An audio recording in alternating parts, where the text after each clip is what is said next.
Single highest barrier to development globally is neither hunger nor disease. It is gender-based discrimination and violence. That is according to Dr Tlaleng Mofokeng, a member of the Commission for Gender Equality in South Africa. Now, in a piece titled "Violence Against Women is Blocking Development," Mofokeng says governments continue to fail to uphold girls' and women's most basic rights, let alone empower them to reach their full potential. For more on this, I'm joined by Dr Tlaleng Mofokeng herself. Doc, a very good evening to you. Thank you for coming in. And I want to revisit that quote from your article, because you open with the words that the single highest barrier to development globally is neither hunger nor disease. It is gender-based discrimination and violence. Unpack that for us. I think it's important to take a step back and really reflect on what has happened in the last few years. We know that 2020 marks 10 years ahead of the 2030 Sustainable Development Goals. And nations, globally, people who work on policy, philanthropists, are really gearing up for the next and final decade to 2030 targets. And one of the things there is the Sustainable Development Goal number 5, which speaks to gender equality. And if you look at all of the other goals, everything really intersects and falls squarely on the fact that until women and girls are not just focusing on survival, but are truly thriving in their communities, only then will there be truly gender equality. And one of the things that hold us back is gender-based violence. So is the issue then in the formulation of the goals themselves? So the goals are really thorough. They take into consideration a whole lot of themes, right? There's, wellness, health and wellness. There's talk about, education, water and sanitation, climate change. There's issues that speak about, building partnerships. And I think the Sustainable Development Goals in themselves are not the problem, but it's the pick and choose that countries have, and the member states of the UN have decided to take and take on that posture, where they've put a hierarchy on the needs and the rights of women and girls. And my argument is that you cannot pick and choose which rights you are going to affirm and which rights you are simply going to ignore, because that means that you are attempting to push and divide women's lives and divide their bodies into compartments, and you cannot. It's either you care for women and girls in their entirety and holistically, or you are not. And you make that point in your piece that the problem is not legal. South Africa has even got a department that is seized with dealing with issues pertaining to women. But the struggle is still very much real. You look at representation at the top of boards, that's still not at a satisfactory level. We've got young women who are still missing school because they don't have sanitary towels. You've got women who are in abusive relationships and sadly cannot leave because we are dealing with this unemployment issue. People are just unable to survive, as you're saying, on the daily. Why is it that South Africa is dealing with these issues when there's an office in government that's meant to address them fast enough? And I think, the issue of implementation is a big one, but it really, really falls for me within accountability and responsibility.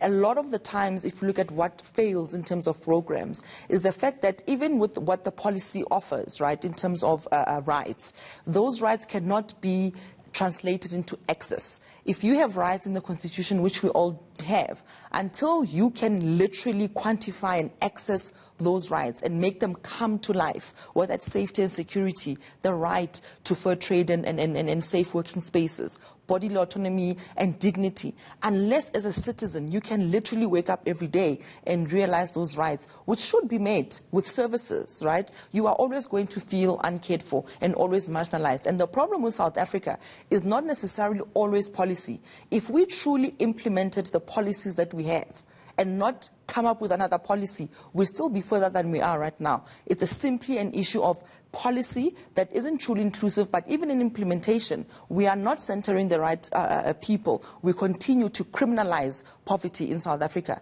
The practices in corporate South Africa continues to be anti-black. So we have to actually, again, as a big task, is look at which policies did we drag with us from apartheid into a democratic South Africa, and which policies that we reviewed in democratic South Africa, or the new ones, are we failing in implementation. And just on that point, when we talk about dealing with perpetrators of violence and other forms of abuse against women, we talk about arresting them, we talk about firing others in corporate South Africa or elsewhere, but little consideration is paid to what happens to the survivors, the victims, post the jailing and the sacking of their abusers. Exactly. And if you look at how parole is considered in South Africa, a lot of the victims and survivors will tell you that they feel that even at that stage, their needs and their safety is still not being taken care or at least considered as a big priority. But the other important thing is that a lot of the survivors do die, right?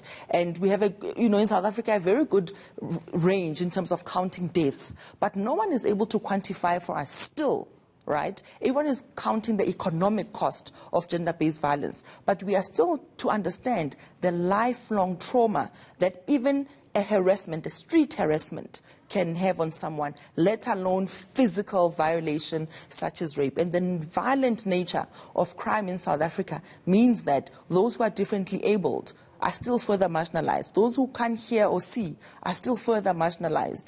Those who are living in urban centers, peri-urban centers, who are migrating, right?